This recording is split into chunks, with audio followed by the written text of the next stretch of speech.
नवरात्रि कथा प्रारंभ करने जा रहे हैं। धार्मिक कथाओं के अनुसार एक बार बृहस्पति जी ने ब्रह्मा जी से सवाल किया कि चैत्र और आश्विन मास के शुक्ल पक्ष में नवरात्रि का व्रत और उत्सव क्यों किया जाता है। इस व्रत का क्या फल है, इसे किस प्रकार करना उचित है। पहले इस व्रत को किसने किया था। तब बृहस्पति जी के इस सवाल के जवाब में ब्रह्मा जी कहते हैं कि हे बृहस्पति देव, प्राणियों के हित की इच्छा से तुमने बहुत अच्छा प्रश्न किया है। दरअसल जो मनुष्य मनोरथ पूर्ण करने वाली दुर्गा, महादेव, सूर्य और नारायण का ध्यान करते हैं वो मनुष्य धन है। यह नवरात्र व्रत संपूर्ण कामनाओं को पूर्ण करने वाला है। इसके करने से पुत्र की कामना वाले को पुत्र, धन की लालसा वाले को धन, विद्या की चाहन रखने वाले को विद्या और सुख की इच्छा वाले को सुख मिलता है। इस व्रत को करने से रोगी मनुष्य का रोग दूर हो जाता है, मनुष्य की संपूर्ण विपत्तियां दूर हो जाती है और घर में समृद्धि की वृद्धि होती है। बंधिया को पुत्र प्राप्त होता है, समस्त पापों से छुटकारा मिल जाता है और मन का मनोरथ सिद्ध हो जाता है। ब्रह्मा जी के अनुसार जो मनुष्य इस नवरात्र व्रत को नहीं करता है वह अनेक दुखों को भोगता है और कष्ट और रोग से पीड़ित हो, अंगहीनता को प्राप्त होता है।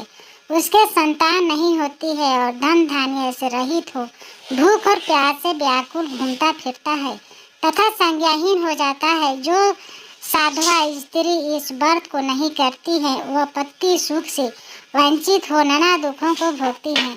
यदि व्रत करने वाला मनुष्य सारे दिन का उपवास न कर सके तो एक समय भोजन करे और 10 दिन बांधवों सहित नवरात्र व्रत की कथा श्रवण करे। हे बृहस्पति देव, जिसने पहले इस महाव्रत को किया है वह कथा में तुम्हें सुनाता हूँ, तुम सावधान होकर सुनो। इस प्रकार ब्रह्मा जी का वचन सुनकर बृहस्पति जी बोले कि हे ब्राह्मण, मनुष्यों का कल्याण करने वाले इस व्रत के इतिहास को मेरे लिए कहो, मैं सावधान होकर सुन रहा हूँ। आपकी शरण में आए हुए मुझ पर कृपा करो। ब्रह्मा जी बोले, प्राचीन काल में मनोहर नगर में पीठत नामक एक अनाथ ब्राह्मण रहता था। वह भगवती दुर्गा का भक्त था। उसके संपूर्ण सद्गुणों से युक्त सुमति नाम की एक अत्यंत सुंदर कन्या उत्पन्न हुई।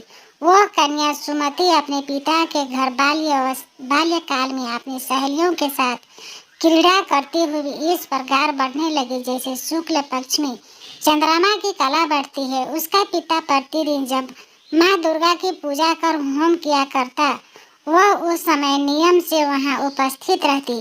एक दिन सुमति अपने सखियों के साथ खेल में लग गई और भगवती के पूजन में उपस्थित नहीं हुई।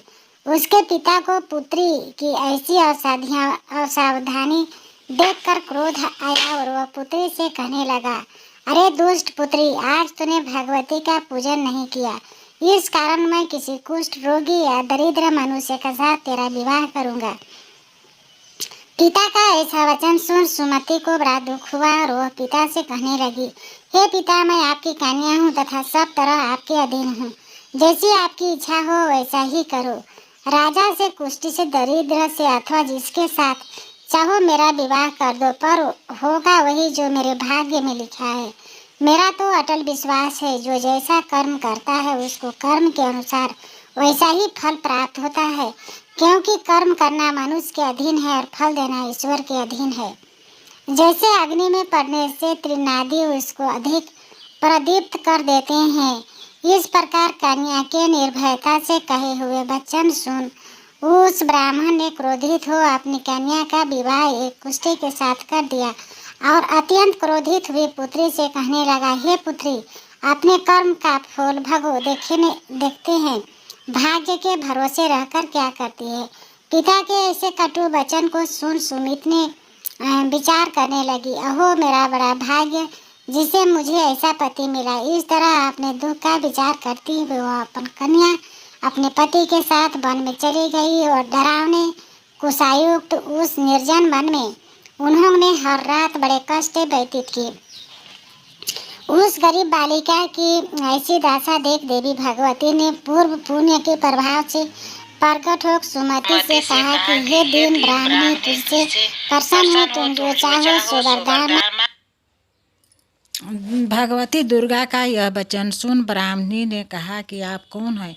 वह सब मुझसे कहो। ब्राह्मणी का ऐसा वचन सुन देवी ने कहा कि मैं आदि शक्ति भगवती और मैं ही ब्रह्मा विद्या और सरस्वती हूँ। प्रसन्न होने पर मैं प्राणियों का दुख दूर कर उनको सुख प्रदान करती हूँ।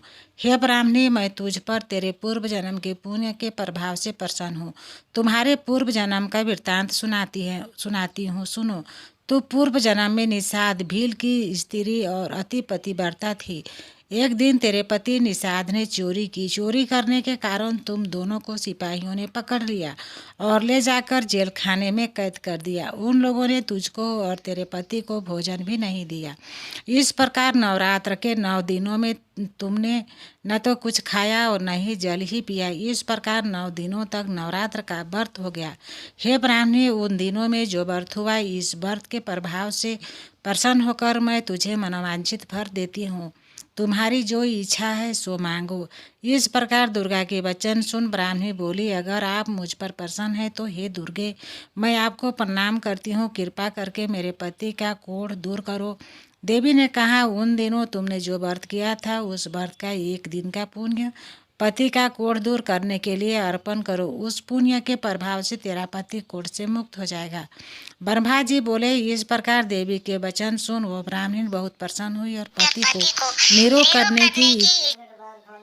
निरोग करने की इच्छा से जब उसने तथास्तु ऐसा वचन कहा, तब उसके पति का शरीर भगवती दुर्गा की कृपा से कुष्ठ रोग से रहित हो अति कांतिवान हो गया। वह ब्राह्मणी पति की मनोहर देह को देख देवी की स्तुति करने लगी। हे दुर्गे, आप दुर्गति को दूर करने वाले, तीनों लोगों का संताप हरने वाली, समस्त दुखों को दूर करने वाली, रोगी मनुष्य को निरोग करने वाली, प्रसन्न हो मनोवांछित वर देने वाली और दुष्टों का नाश करने वाली जगत की माता हो। हे अम्बे, मुझे निरपराध अबला को मेरे पिता ने कुष्ठी मनुष्य के साथ विवाह कर घर से निकाल दिया। पिता से तिरस्कृत निर्जन वन में विचरण कर रही हूँ। आपने मेरा इस विपदा से उद्धार किया। हे देवी, आपको प्रणाम करती हूँ, मेरी रक्षा करो। ब्रह्मा जी बोले, हे बृहस्पति देव, उस ब्राह्मणी की ऐसी स्तुति सुन देवी बहुत प्रसन्न हुई और ब्राह्मणी से कहा, हे ब्राह्मणी, तेरे उदायल नामक अति बुद्धिमान, धनवान, कीर्तिवान और जितेंद्रिय पुत्र शीघ्र उत्पन्न होगा। ऐसा वर प्रदान कर देवी ने ब्राह्मणी से फिर कहा कि हे ब्राह्मणी, और जो कुछ तेरी इच्छा हो मांग ले। भगवती दुर्गा का ऐसा वचन सुन सुमति ने कहा कि हे भगवती दुर्गे, अगर आप मुझ पर प्रसन्न हो तो कृपा कर मुझे नवरात्र व्रत की विधि और उसके फल का विस्तार से वर्णन करें। इस प्रकार ब्राह्मणी के वचन सुन दुर्गा ने कहा, हे ब्राह्मणी, मैं तुम्हें संपूर्ण पापों को दूर करने वाले नवरात्र व्रत की विधि बतलाती हूँ, जिसको सुनने से मोक्ष की प्राप्ति होती है। आश्विन मास के शुक्ल पक्ष की प्रतिपदा से लेकर 9 दिन तक विधि पूर्वक व्रत करें। यदि दिन भर व्रत का न कर सके तो एक समय भोजन करें। विद्वान ब्राह्मणों से पूछकर घट स्थापना करें और वाटिका बनाकर उसको प्रतिदिन जल से सींचें। महाकाली, महालक्ष्मी और महासरस्वती देवी की मूर्तियां स्थापित कर उनकी नित्य विधि सहित पूजन करें।